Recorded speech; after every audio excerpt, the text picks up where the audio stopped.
Kasama na rin natin ang Barangay Feria. Pinangungunahan ng punong barangay, Honorable Avelino Bonachita. At syempre ng kanilang napakasipag na SK Vince Pulina. Yes, pagkatapos naman ng Feria, kasama natin ang Maloma. Kasama ang punong barangay, Honorable Alberto Falloran. Sino si Roberto Falloran? Ayan. Alberto Falloran Party. Tuloy-tuloy po ang pagpasok ng ating mga kariton. Yes. After po ng Barangay Maloma, andyan ang Barangay Maglikmot. Kasama si punong barangay, Glenn Peñarubia. Opo, at kanyang sangguniang kabataan na kanina pang 4 a.m. andi dito na SK Chairperson Jovan Piojos. And of course, ang Barangay Rosete kasama ang punong barangay, Noel Malala. Ayan, Noel Malala, kasama po ang kanyang sangguniang kabataan na si Audrey Ashley. Naman. Maraming salamat po sa inyo.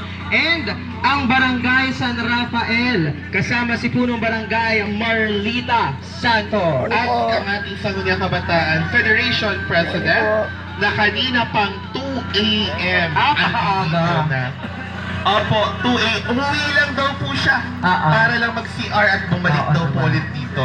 SK Federation President Iverson Alcantara. Ang Barangay Sindol na pinangungunahan ng kanilang punong barangay, Honorable Freddy Bactad. At syempre kasama ang kanilang sangguniang kabataan. Nandito na siya. na rin natulog. Okay. SK Dito na siya natulog. Hindi siya nagpatalo. Alas 5 naman. ng hapon. And Barangay Santo Niño kasama si Honorable Albert Abilie. Kasama ang kanilang sangguniang kabataan na kanina pa alas 4 tulog. SK JM Bakit. Naali dito na rin, kasama na rin natin. And of course, Tama? kanina, Tama. ayan, nakaranas din ng Carison Ride ang ating mga judges. True ba? Oo naman. Tama po ba? O, Grabe. pagdating dito, parang hulas na hulas ang makeup, no? Ayan, maraming salamat po sa ating mga hurado dahil kanina sa gitna ay nagkaroon sila ng judging para doon. Ayan? Then, ngayon naman, meron pa silang final judging para sa ating mga karison. Kaya naman, kasama po ang ating pong MTRRMO, Sir Raymond F. De Jesus. Inaayos po ang ating mga karison. Sundin lamang po natin ang kanyang patnubay. At alam mo, partner, si Sir Raymond ay advocate Yes, ng na-advocate Carabao na. rights. Kaya, Kaya tinignan niya po kung kinaya din po ng mga kalabaw ang mga kariton. At kasalukuyan po kinakausap ni Sir Raymond ang mga kalabaw. Kinakamusta niya.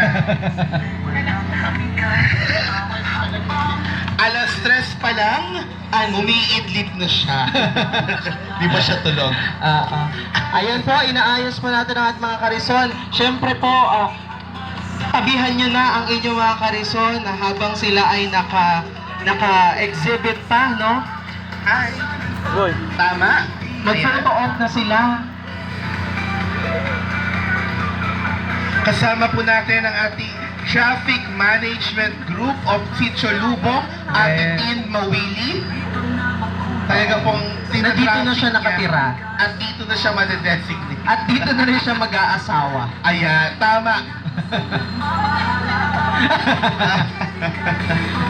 Ayan. Sige po, lang daw, diretso buko. na po. Joke lang. Ang dapat yun natin na niyo. May mais ko naman. Ay, natin nang dumalante niya. Feedback. Ayan. Opo.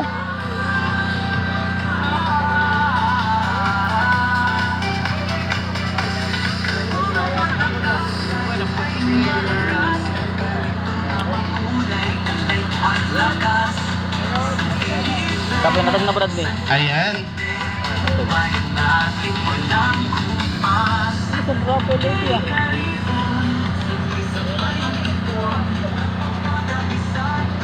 Gawad.